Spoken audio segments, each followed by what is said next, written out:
Hi, everybody. It is that time of the week for Weekend Chat with yours truly and TK. Thanks for joining us for our fourth virtual chat.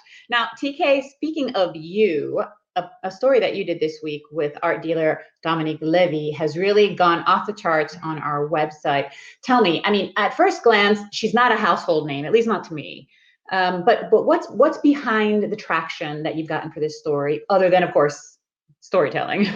A good guest helps, but what really made it that whole buzz online was that it was picked up by the right people, meaning Alain Servet, for instance, he's a European art collector and quite known in that community. And he saw it and he shared it on Twitter. And then his community saw it. And then it was picked up by Jerry Saltz, who is a art critic, Pulitzer Prize winner, by the way, the New York Magazine. And he has 500,000 followers. So that, of course, a recommendation by a voice that is so known in that community then helps for it to be shared, because someone like him with that authority in the industry shares it. So yes, I think the story, of course, helps, because if she wasn't a good guest and she really gave good answers, it would also not have been shared by these people.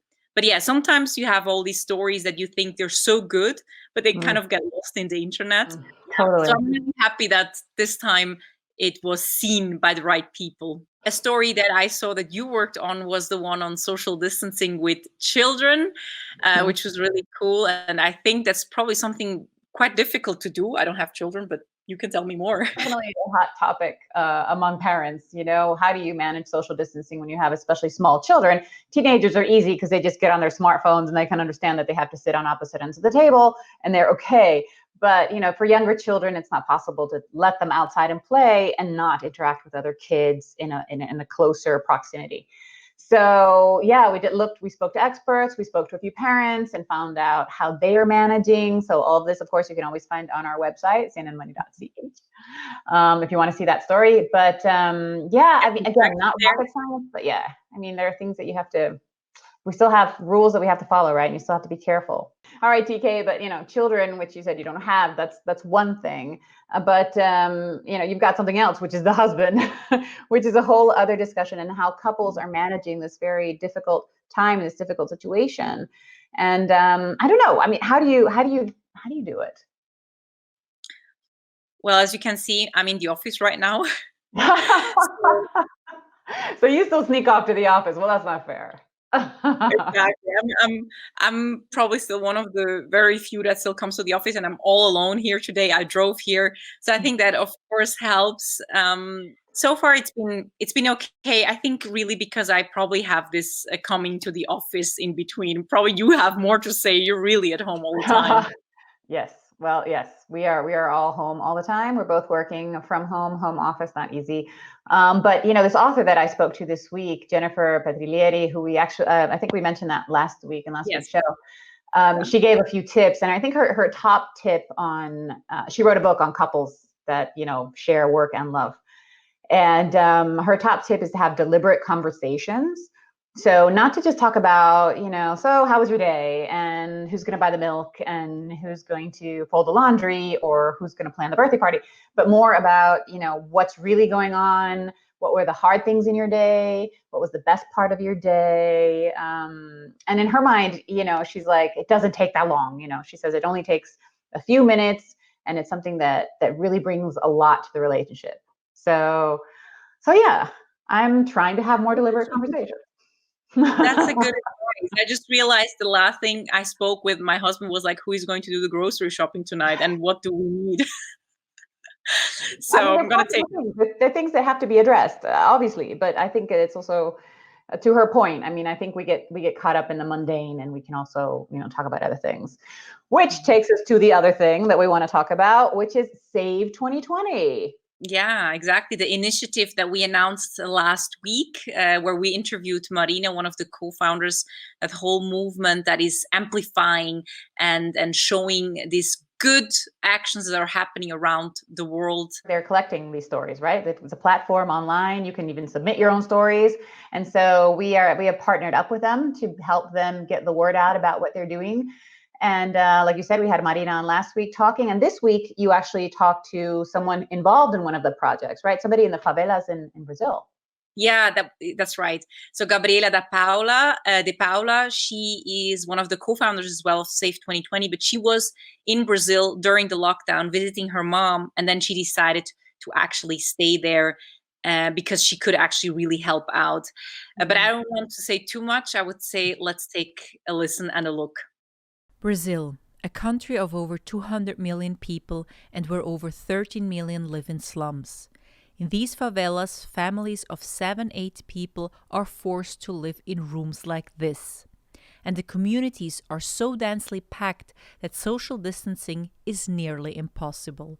The arrival of coronavirus has put many out of work, worsening poverty in the country. And for many, this means no food at home.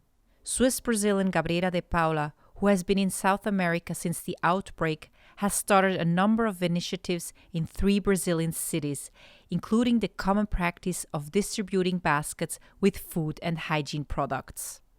The other day, we went to see a mother who actually literally had one egg to split between her 4 kids. So it was very weird for me to see that, because like we're talking about one egg. So they see us coming with the food, and you see, the kids very happy, the moms very happy. The initiatives are funded by donations. A big basket costs around 75 Swiss francs and can help approximately a family for a whole month. So far, 400 baskets have been distributed. We're not talking about chocolates. We're not talking about nice food. We're talking about the basic. And it's very nice to see, how grateful they are when you get there. Another initiative she started is having elderly people cooking meals for the homeless. I realized that the elderly people were stuck at home and they were bored. So I kept hearing them complaining about being bored at home. And just thought that it would be a good idea to ask them to cook. So we did that. We asked some elderly people around us to cook, and we delivered their cooking to the homeless. So that was good, because that means we helped the elderly that were bored and the hungry. And the idea is to keep running this project even post-coronavirus. And if you want to help out this project, then you can actually go on safe2020.org and get in touch with Gabriela to help out. So they're aiming at distributing 1,000 baskets with food, and which would help 5,000 people. So really great project. Sounds really good. And of course, you can always stay in touch with us via all of our social media pages, and you can catch all of our stuff on YouTube, which, by the way, is turning 15 years old this week. Yeah. The first video was shown, and now millions and millions of videos later, here we are, and we are among them. But you can find us on our webpage on YouTube. Yes, and we'll leave you now. We wish you a good weekend. We'll leave you now with one of the sound bites of the Swiss art dealer, Dominique Levi, and you can catch that interview, of course, also on our YouTube page. Bye-bye. Bye. See you next week. I am convinced that mankind is resilient. Humanity is resilient. We haven't perished at the time of the Black Plague. We haven't perished at the time of AIDS, which killed so many more people than Corona. We're not perishing with Corona. We're just pausing for a while and maybe learning different behavior or having to adapt to different behavior. So we will be there. We will have a gallery. We will show art. How, at what cost, with how many people, I don't know. So you have to admit what you are sure of is how relevant art and artists and creativity and creation is. And then you move forward and you say, okay, there's a big unknown, how and when. And I believe that my team is incredibly agile, that I am agile, and that we will adjust and adapt. But there is the unknown.